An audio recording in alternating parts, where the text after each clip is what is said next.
Hey y'all, it's Amanda. Welcome back to the channel, and today we're going to do the coffee book tag. Alright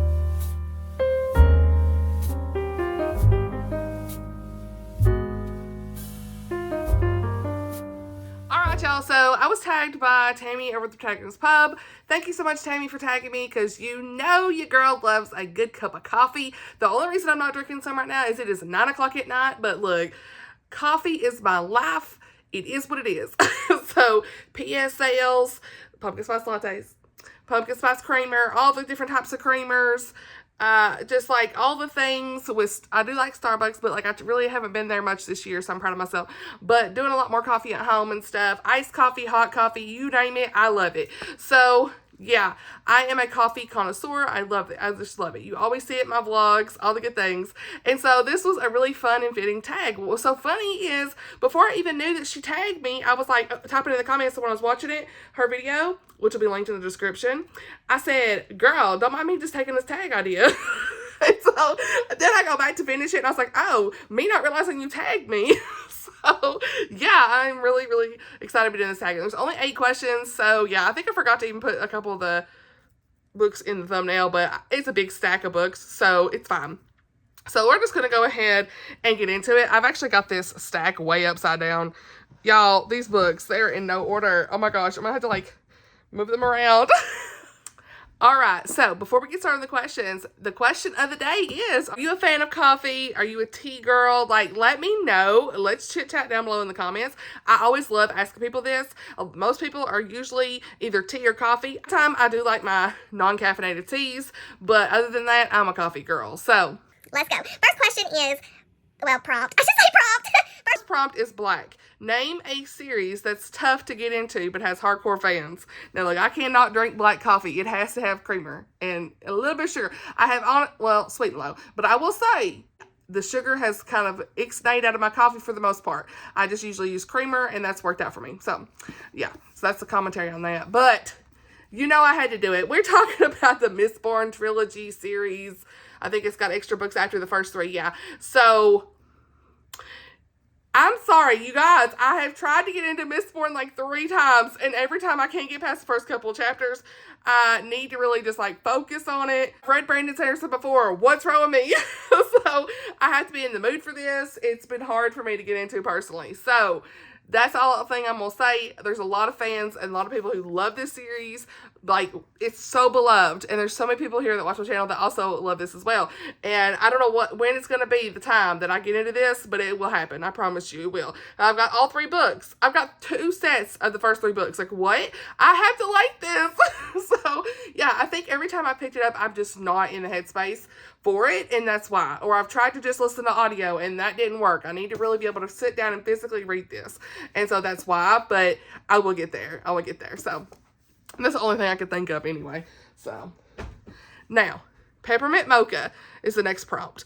Name a book that gets more popular during the winter or a festive time of year. Now, I do like a good Peppermint Mocha over at Starbucks. Okay, anyway. So, a book I think that gets, it took me a minute to figure this out, but a book I think that gets more popular in the winter time, one I will say is definitely Spinning Silver by Naomi Novik. I gave this 4 stars. It is definitely a secular, grimy, dark leaning book, so just be aware of any content warnings. I'll leave my review down below actually for this, but this was a wild ride. It's one of Chrissy's favorite books, and I read this when I was trying to read some of her favorite books, and I was pleasantly surprised. This is actually a book I read in one day. It's pretty thick, and I don't know what it was. The audiobook, I was listening along with it, and that was really helpful, and so I think that's why I got it done in 24 hours, but this book, it screams winter. It makes you almost feel cold reading it. The descriptions and the way that Naomi explains things. 3 characters in this primarily. I think there was a couple other secondary point of views, but for the most part, we've got Miriam, Wanda, and Irina in this story, and each have a very important role to stop this all-consuming threat, the King of the Starrick, and there's like these grim fae creatures and stuff in this that are more ice-like than anything. Many people have said that this is a Rumpelstiltskin retelling. I would say it's very loosely based on that, and it's its own fairy tale. You can kind of see like the gold and stuff, like spinning silver, obviously, like the title and everything, trying to make it like it is Rumpelstiltskin in that story, but it's really more so its own fairy tale, in my opinion. We had some good found family in this. There are some trigger warnings in this: family trauma, parental abuse, death of parents, alcoholism, all these different things going on in this. Like, one character has like a dark side that was very close, leaning for me, but other than those things, like, I still really like this story. Like, I feel like Naomi did a really good job with these characters, and you really just felt for these women, and you were like rooting for them along the way too. Complaint I have with this book is like you don't have like the point of views in the chapter headers, and I like struggled like nobody's business figuring out who was who. I'll be listening to 2 more chapters. I'm like, wait, that's not Miriam. Wait, that's not Wanda. So yeah, you had to backtrack and be like, okay, what is going on? So you had to really pay attention when I listened and read along with it as well. So yeah, very strong-willed women in this story. It's really good. So I will, like I said, just leave my full review down below. It explains it a lot better, but this is definitely one that I see a lot of people pick up in the winter time most of all. So that's one of them. And then I had another one here I want to mention, and that is, actually I got 2. Well, okay, there goes one of them. It's not a book lover made a tag with me throwing books. So 2 of these books I definitely see people reading in the wintertime more, and that would be Cold Pursuit by Nancy Mail. I really enjoyed this. I gave this like 4 or 5 stars. I want to say it was 5 stars. It was the first Nancy Mail book that I ever read, and it had a character who was schizophrenic, and he had synesthesia, and he was dealing with a lot of mental health issues in this, and he was, of course, our main killer, so you have his like point of view and everything. And this is in the River and Ryland, or River and St. Clair. No, that's not it. This is in the Ryland and St. Clair series, book 1. And so this has some really great faith elements in here. We've got Tony and River, and they are working together to solve the case in St. Louis. They are ex-FBI profilers, and they kind of have their own agency and everything to start over, needing a fresh start from what happened previously when they were working together. And so this stuff happens where this guy gets involved with them. They're trying to find this boy who was missing, and that's how they get intertwined with the killer, trying to find this boy who's missing. So yeah, this definitely gives everything like winter. This whole series does. They all start with the word cold, so I want to mention that. And then, of course, Little Women. This is definitely one that most people will pick up. You will see a lot of people reading this around Christmas time, just because it's really like categorized as a Christmas read for a lot of people, because the introduction is set at Christmas time, and just this family element, and it's just one of those cozy books to read around Christmas. So yeah, definitely Little Women will be one that most people are going to be picking up in the winter time, holiday season, all of that stuff. So all right, number 3, Hot Chocolate. What is your favorite children's book? Now, I'm going to say the same thing that Tammy said. Now, I've got that book somewhere, but I just went ahead and pulled these out instead. These little old little golden books that I've got for Winnie the Pooh. And Winnie the Pooh definitely is the answer, but I've got the Mini Adventures of Winnie the Pooh. I'll put the picture of what I have on the screen. That I do have that for my little man. It might be somewhere put up with his books somewhere, because it's more of like a collector's edition that I got in 2010, 2011, like many years ago before I even had my kid. So yeah, but these are some of the little golden books that I have for Winnie the Pooh. But Pooh is a classic. Like, most people have grown up with Winnie the Pooh. They love him, and just the whole cast of characters. It's so wholesome, and the friendship, the way it teaches friendship and caring for your neighbor and friends. Like, I just love it so much. It's just very sweet and endearing, and it's a timeless classic, the shows and all the stuff and everything. So I really enjoy it. It's literally one of my favorites. I have stuffed animals of Pooh Bear somewhere. So that's a whole thing. But, Christopher Robin, The 100-Acre Wood, I love their stories, I mean, they are just some of the best stories that you'll ever read out there. So number 4, Double Shot of Espresso. Name a book that kept you on the edge of your seat from start to finish. I tried to find, this is the one I forgot to put these in the thumbnail, but I've tried to find one I hadn't talked about recently, and yeah, I'm just going to say this series, I think. Or was there more? No, I think there's a few more. What am I saying? No, this is it, actually, for this question. I'm going to definitely say the Annie Peterson trilogy by Colleen Coble. We've got Edge of Dusk, Dark of Night and Break of Day. These books will keep you on edge. Like, you could binge these in like just a few days. I think the audiobooks are wonderful. That's how I read these, and then I recently picked them up physically to add to my shelf so I can remember to recommend them, just like today. And I love them so much. Like, they deal with like second chance romance, and it's done very well. I'm very picky about second chance romance. It's done well here. You've got this girl who has her sister missing, and so they're following that case from many years ago and her second chance romance with this guy, and then you have her and her daughter and a lot of things going on there. You've got missing people in the campgrounds. Like, there's so much going on because she's like a ranger, I want to say. And so you've got a lot of guilt, tragedy. Her parents were killed. And so there's just a lot of things. And her husband, he was killed, I want to say. Like, there's a lot of family drama and family loss and things in this series, but it's one of those Christian romantic suspense series that's going to keep you on the edge of your seat. That is so good. It's one of my favorite romantic suspense trilogies of all time. So highly recommend. It's definitely one that you just like, you're going to binge it. I'm telling you. And so I would say it's like a good 4 to 5 star series. It's really good overall. So yeah. Question number 5, Starbucks. Name a book you see everywhere. And I picked these 2 books. These are also books that were kind of like quick reads and on the edge of your seat in a way. And so I was like, wait, did I pick those for this? No, I didn't. These are for this question. Powerless by Lauren Roberts and The Women by Kristen Hanna. Girl, what am I saying? I see these books everywhere. These are secular books, totally different type of books. The Women is a historical fiction all about this girl Frankie and her journey in the Vietnam War as a nurse.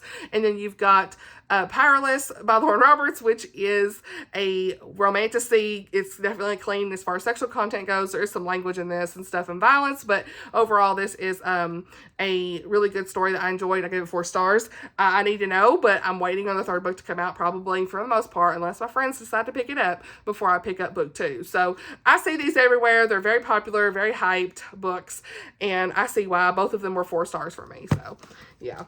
You see them all the time, honey. You go anywhere. Even at the airport, honey, both of them was there. Like, front and center. Okay. Walmart. Like, at least Powerless is there. I don't remember if The Women was there, but I know Powerless is at Walmart. So, you know. All right. So, question number 6. That hipster coffee shop. Give a book by an indie author a shout out. So, I talk a lot about the clean rom-com authors. They're mostly indie authors, right? So, today we're going to highlight Anna Conwell. I love Anna Conwell's books. These are the 4 I have read by her. I've only DNF'd 1 just because of the trope. It was second chance, and I just didn't like a lot of the flashbacks, but many people have enjoyed it. So again, that's just, again, a trope thing. Nothing against the writing or anything like that. So these books, The Love Audit is my favorite by her, obviously from all the tabs. This is such a great, cute, clean rom-com. It's like a workplace romance, a little bit of enemies to lovers, but it's done right. Absolutely love it. Then we have got He's My Grumpy Neighbor, and this is in the Cozy Romantic Comedy series. I need to read book 2 and 3 as soon as I can, because book 4 comes out, I believe, in December. Is that right? Or is it already out? I can't remember. No, it's already out. Book 4 in this series, or book 3 in this series actually comes out in December, I think. Yeah, sorry. Wrong way. I'm not remembering right. But anyway, I need to read the rest of the series. That's all I'll say. So, yeah. This one is actually, let me remember the trope. Obviously, it's Grumpy Sunshine. Sounds like, yeah, Grumpy Sunshine, lovers of small town romance, and all the good things. So, yeah. And I really enjoyed that. Gave it 5 stars. Then we've got these 2. And this is in the More Than a Game series. And this is her, like, sports romance. So book 1 is The Golden Goal. It's a hockey romance. And it is a brother's best friend. Okay. Gotta love it. I can't remember what I gave it. 4 or 5, maybe 4. And The Perfect Putt. This is a golf romance. You don't see a lot of those out there, you guys. So, yeah, this is a reverse Grumpy Sunshine. Okay. So, yeah, I really enjoy this. And the 3rd one actually is a football romance. So, I just really enjoy her books. They are very wholesome, clean, cute, sweet, all the good things. I really like her writing style and the characters that she creates. So, highly recommend Anna Conwell. You've got to check her out. And then we have got number 7. Oops, I accidentally got decaf. Name a book you were expecting more from. Easy answer on this year is the Rom-Commers by Catherine Center. Y'all, this was such a disappointment for me. I ended up giving it 2.5 stars, put 2 stars on Goodreads. And it was just like, I liked the first little bit of it, but I just could not get on with the romance. That he was just downright mean to her. I don't know why she liked him. She was like idolizing him, and he was just not a good guy. And then when he actually tried to be the good guy in certain situation, like she was mad at him. So it was just like all these different things. I will leave a full review down below for you to read. It's very detailed with the reason. It was about 78% or so whenever I almost DNF'd this book. I just was really surprised because I've really loved The Bodyguard, which is right here. Okay, let me pull y'all around. Oh, we're moving around. The Bodyguard and Hello Stranger. I think it's in the closet, actually. But I've loved these books. Like, Catherine Center, like, I've really enjoyed her stories. And I was like, what? This is not like a Catherine Center to me. It just didn't feel the same. It felt very just icky to me, personally. There was just a lot of things in the ending I didn't like. So really actually throughout the whole story. So yeah, it felt very toxic, the way that they were thrown together, and they just didn't go. And I'm not explaining it very well, but it is clean as far as sexual content goes, but I kind of say that with like a caveat of there's a certain situation where I'm just gonna say it, where she is drunk and upset, and I understand why she's upset, but she was pursuing him in the bedroom, and he was like trying to say no, and she's getting mad that he was throwing consent at her, and I just did not like that. Like, you know, it was icky. So that whole scene bothered me. I see why people like the whole setup, because it is a really great premise. You know, we have this two screenplay writers who are going to work together to write a rom-com, all that stuff. I mean, come on. It sounded so good. I love the cover. I love the sprayed edges on the books and everything, but it just wasn't for me. It didn't work. So yeah, unfortunately I had to give that 2.5 stars, but I'm still going to read more about her. You know, like, I have all her backlist. A lot of y'all say her backlist is so good. I still need to read more of her backlist and kind of be a little more cautious maybe with what she has going in the future. I probably won't pick those up on NetGalley like I did this one. You know, I'll probably just get it from the library or something, or wait and see what my friends say about it, kind of thing, because I don't know if she's shifting gears with her writing, or if maybe this was just like a fluke, as far as for me anyway. So yeah, that would definitely be one that I was expecting more from, just because I had that previous experience rating the others 4 stars and really enjoying the romance and all that stuff. It just didn't have that same vibe as this one did. So yeah. All right. The last question is the perfect blend. Name a book or series that was both bitter and sweet, but ultimately satisfying. I had a really hard time with this. So I ended up going with the State of Grace series by Tammy L. Gray. You heard me talk a lot about the first 2 books in the series. They are just perfect, sweet Christian romance books. They are some of my favorite books of all time. Loving a Little White Lie and Loving the Silver Linings. Lining. Okay. The covers are some of my favorite covers of all time. All that good stuff. However, book 3, you always are like, she ain't got book 3. Where book 3 at? What's she talking about with this book 3? Y'all, book 3 fell flat. It was I had a very bitter experience with it. But ultimately, the whole series is a very satisfying series. I did like how a lot of it ended in a way. In the 3rd book, there was just, I didn't really get on with the couple in book 3. And I felt like it was definitely different than these first 2 books. And that was actually the last book she wrote. So sometimes I wonder if like maybe she just ran out of steam with it, like just kind of wanted to get it done. I don't know that. It felt so different, and several people said the same, you know. Not to say it's bad. I think I gave it 3.5, but these were 5 stars for me. They were just top tier excellent. So yeah, ultimately I still love this series. I highly recommend it. I actually have a whole dedicated review video for this series. I will link it. It's from like a long time ago. So I don't know. I think I have blonde hair in there too. It's been a long time ago. Highlights or something. But I did really enjoy these books. They're just wonderful, and some books I would love to reread at some point in my life. So yeah. But that's it for the video. I hope you enjoyed it. Let me know if you've read any of these books or what some of your answers might be for the questions and all the good things. Thank you again, Tammy, for tagging me. I'm not going to tag anybody as usual. I'm copping out. But if you need a video, please do this one as always. And just say, yeah, Amanda said if you need a video, consider yourself tagged. So, yeah. I love these questions and I love these tags. I'm doing a lot of tag videos right now just to like, you know, differentiate and show the books on my shelves more that I haven't read, and some of the ones I have that I haven't talked about in a while. I really try to like force myself to pick ones that I don't talk about all the time. So yeah, because it's been a few years on BookTube now, and so I'm trying to like, oh, I need to go back and talk about the ones from the very beginning sometimes to let y'all know, kind of like, hey, you might have forgot about this one. So yeah, but let's chit chat below in the comments as always. Thank you so much for watching, and I'll see y'all in the next video. Bye, y'all.